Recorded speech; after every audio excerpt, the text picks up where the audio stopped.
Hello everybody, my name is Dorothy Orina. I'm a program manager at Malio Games. That means I run the Game of Africa program and the Game Match Academy, which trains game developers and game artists all across Africa. I'm actually just coming from running their graduation, so I'm so excited and also was fearing to be late, but I'm glad that I'm here.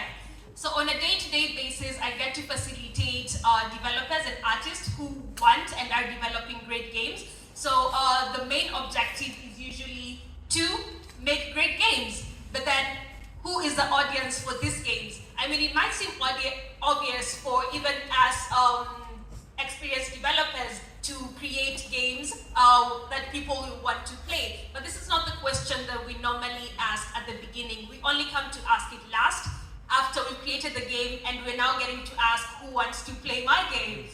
So this is going to be a very hyper talk on game design thinking.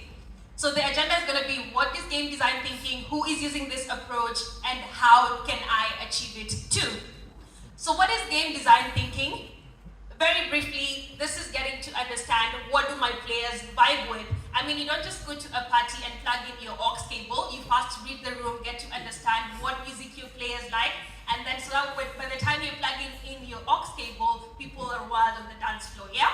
So this is the same approach that game developers should take, so that by the time they're releasing their games, they already know the players that are going to be playing this game. Who is using this approach? And for this, I specifically want to capture upcoming studios. I was at the Game Africa Games Week last week, and I was really impressed by the projects that I saw. But I am from Malio Games, so I have to preach and mention one of ours.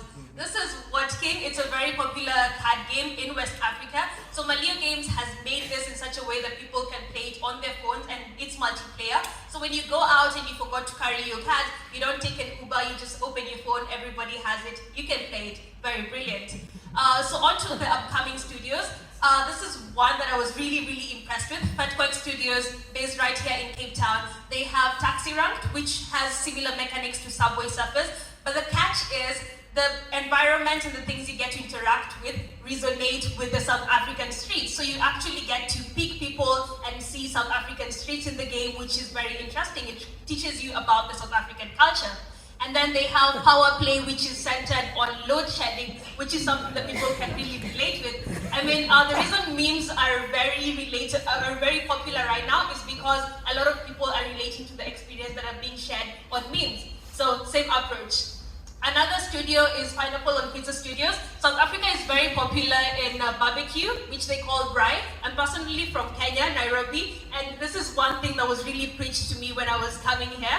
So getting to make a game that people actually relate with and can link it to a particular place, this is very brilliant.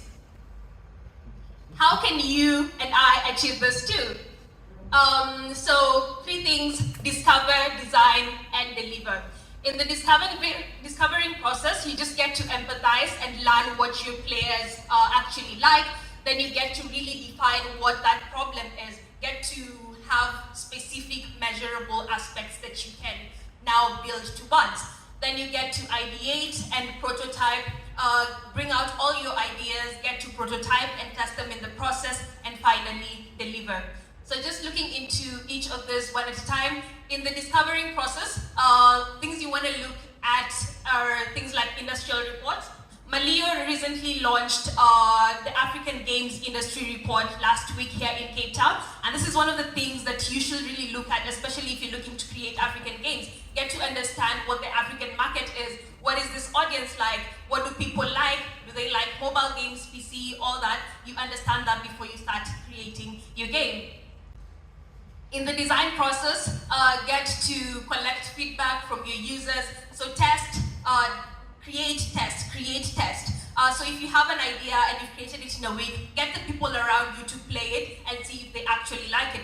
Then take it out so that it's iterative. You don't just keep building a game for 1 month or a year. You take it out, and that's when you realize people don't actually like it, and you can't go back into the design process.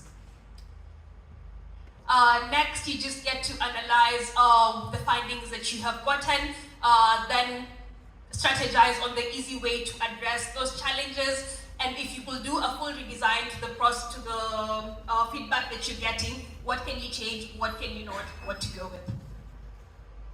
And the last stage, you deliver. So in this stage, you just implement short iterative cycles that allow you to get feedback.